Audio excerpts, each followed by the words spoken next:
Hi students, அனைவருக்கும் வணக்கம்.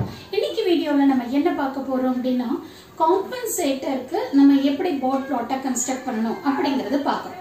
So compensator ன்னு எடுத்துக்கிட்டீங்க அப்படினா நம்ம 3 types of compensator ரீட் பண்ணுவோம். ஒன்னு வந்து lag compensator, இன்னொன்னு lead compensator, லாஸ்ட் ஒன்னு வந்து பாத்தீங்கன்னா lag lead compensator ன்னு சொல்லி பார்ப்போம். இந்த மூணு டைப் ஆஃப் காம்பன்சேட்டர்ஸ்க்கும் போர்ட் பிளாட் எப்படி கன்ஸ்ட்ரக்ட் பண்ணணும் அப்படிங்கறது தான் நம்ம பார்க்க போறோம். இது வந்து பாத்தீங்கன்னா இம்பார்ட்டன்ட்டான 2 மார்க் क्वेश्चन. இன்னைக்கு வீடியோல நம்ம என்ன பார்க்க போறோம் அப்படினா லாக் காம்பன்சேட்டருக்கும் லீட் காம்பன்சேட்டருக்கும் போர்ட் பிளாட்டை எப்படி போடணும் அப்படிங்கறது தான் நம்ம இன்னைக்கு வீடியோல பார்க்க போறோம். வாங்க பார்க்கலாம். சோ நான் ரெண்டு எடுத்திருக்கேன். போர்ட் பிளாட் ஆஃப் காம்பன்சேட்டர்னு சொல்லிட்டு லாக் காம்பன்சேட்டர் எடுத்திருக்கேன், லீட் காம்பன்சேட்டர் எடுத்திருக்கேன். ஓகேங்களா? சோ போர்ட் பிளாட் அப்படினாவே நமக்கு ரெண்டு பிளாட் வரும். ஒன்னு வந்து மேக்னிட்யூட் பிளாட் வரும், இன்னொன்னு ஃபேஸ் பிளாட் வரும். ஓகேவா? சோ பாருங்க, லாக் காம்பன்சேட்டர் எடுத்துக்கிட்டேன். சோ லாக் காம்பன்சேட்டர்ல magnitude, that is magnitude of GC of j omega in decibels. ஓகேவா? அதே மாதிரி angle GC of j omega. அப்போ மேக்னிட்யூட் பிளாட்டும் இருக்கும், ஃபேஸ் பிளாட்டும் இருக்கும். சரிங்களா? ரெண்டுத்தையும் நம்ம என்ன பண்ணனும், ஒரே கிராஃப்லயே கன்ஸ்ட்ரக்ட் பண்ணனும். ஓகே? சரி. இப்போ நமக்கு லாக் அப்படினாவே நல்லா ஞாபகம் வச்சுக்கணும். லாக் அப்படினா என்னது? குறையுது. ஓகேவா? இப்போ ஃபர்ஸ்ட் பாருங்க, இந்த மேக்னிட்யூட் பிளாட் வந்து 0 dB ல ஸ்டார்ட் பண்ணுது. ஸ்டார்ட் பண்ணி நமக்கு என்ன ஆகுது? குறையணும். சோ எவ்வளவு dB குறையுது அப்படி பாருங்க, -20 dB நமக்கு குறையும். சோ குறைஞ்சிட்டு மறுபடியும் என்ன ஆகும்? கான்ஸ்டன்ட்டா போகும். ஓகே? சோ இதோட அப்ராக்ஸிமேட்டா மேக்னிட்யூடோட வேல்யூ நம்ம எப்படி எழுதலாம்? 20 log of 1 divided by beta ன்னு எழுதலாம். ஓகேவா? இது அப்ராக்ஸிமேட்டான மேக்னிட்யூட் பிளாட். அதே மாதிரி இது ஃபேஸ் பிளாட். சோ இப்போ இந்த ஃபேஸ் பிளாட்ல வந்து பாத்தீங்கன்னா இங்க நமக்கு என்ன ஆகுது? 0 டிகிரில இருந்து இப்போ நமக்கு என்ன ஆகுது? டிக்ரீஸ் ஆகி நெகட்டிவ்ல டிக்ரீஸ் ஆகுது. சோ டிக்ரீஸ் ஆகி ஒரு மேக்ஸிமம் வேல்யூ ரீச் ஆனதுக்கு அப்புறம் மறுபடியும் என்ன ஆகுது? இன்க்ரீஸ் ஆகுது. ஆக்சுவலா வந்து பாத்தீங்க அப்படின்னா லாக் காம்பன்சேட்டர்ங்கிறது என்னது? Low pass filter. It is basically low pass filter. அப்ப low pass filter னா என்ன? It allows only the low frequency signals. இது என்ன பண்ணும்? பிளாக் பண்ணும். எதை பிளாக் பண்ணும்? ஹை frequency signals பிளாக் பண்ணும். அதுதான் வந்து லாக் காம்பன்சேட்டர். ஓகேங்களா? சோ அப்ப இது மேக்னிட்யூட், இது ஃபேஸ் பிளாட். சோ இதே மாதிரி நம்ம என்ன பண்ணணும்? லீட் காம்பன்சேட்டர் போடணும். ஏன்னா இது 2 மார்க்குங்கிறதுனால ஜஸ்ட் இந்த கிராஃபை மட்டும் நீங்க போட்டா போதும். இதுக்கு எந்த எக்ஸ்பிளனேஷனும் நமக்கு தேவையில்லை. ஓகே?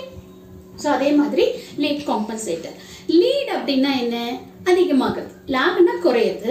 லீடுங்கிறது என்னது? இன்க்ரீஸ் ஆகுது. அப்போ நம்மளோட மேக்னிட்யூட் பிளாட் என்னப்போ ஃபர்ஸ்ட் 0ல இருக்கும்.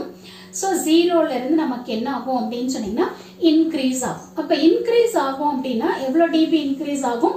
20 dB per decade. சோ நமக்கு வந்து இன்க்ரீஸ் ஆகும். ஓகேவா? சோ இது இன்க்ரீஸ் ஆனதுக்கு அப்புறம் நமக்கு என்ன ஆகும்? சோ உங்களுக்கு டிஃபரன்ஸ் தெரியணுங்கிறதுக்காக நான் வந்து டிஃபரண்ட் கலரை யூஸ் பண்றேன். சோ இப்போ பாருங்க, இன்க்ரீஸ் ஆகும். அதுக்கப்புறம் என்ன ஆகும் அப்படின்னு சொன்னீங்கன்னா கான்ஸ்டன்ட் ஆயிடும். ஓகே?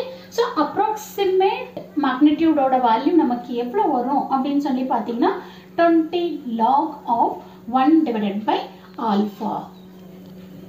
ஓகே? இது வந்து அப்ராக்சிமேட் மேக்னிட்யூட் பிளாட். சோ இதே மாதிரி நம்ம என்ன பார்க்கணும்? ஃபேஸ் பிளாட்டை போடணும். சோ ஃபேஸ் பிளாட்டுக்கு உங்களுக்கு தெரியும் angle GC of j omega ன்னு சொல்லிட்டு. கரெக்ட்டுங்களா? ஆங்கிள்.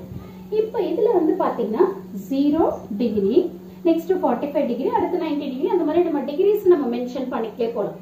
இங்க எப்படி இருக்கு பாருங்க, 0ல இருந்து அப்படியே ரெடியூஸ் ஆகி ரெடக்ஷன்ல உங்களுக்கு வந்து மேக்ஸிமம் ரீச் ஆயிடுச்சு. மறுபடியும் என்ன ஆகுது? இன்க்ரீஸ் ஆகுது. பட் நீங்க இங்க என்ன பண்ணணும் அப்படின்னா 0ல இருந்து பாசிட்டிவ்ல உங்களுக்கு இன்க்ரீஸ் ஆகும் அப் இது வரைக்கும் நமக்கு. ஓகேங்களா? சோ இங்க இருந்து நான் என்ன பண்றேன்? இன்க்ரீசிங்ல போடுறேன். சோ போட்டுட்டு சோ இது வரைக்கும் எனக்கு என்ன ஆகும்? அப்ராக்சிமேட்டா போடுறதுனால உங்களுக்கு வந்து இப்படி வரும். சோ இந்த மாதிரி வரும். ஓகே? சோ அப்ப இங்க வந்து பாத்தீங்கன்னா ஒமேகா C1. சோ இங்கிட்ட இருந்து இங்க வரைக்கும் நமக்கு வந்து பாத்தீங்கன்னா m, that is maximum value.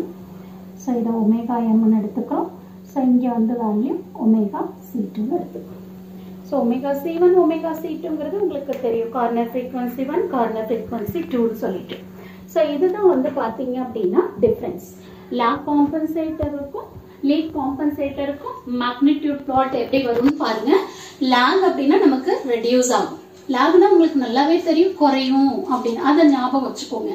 எவ்வளவு குறையுது அப்படின்னா -20 dB. லீடுனா நமக்கு என்ன ஆகும்? இன்க்ரீஸ் ஆகும். அப்ப எவ்வளவு இன்க்ரீஸ் ஆகுது அப்படின்னா +20 dB. பிளஸ், அவ்வளவுதான். சரியா?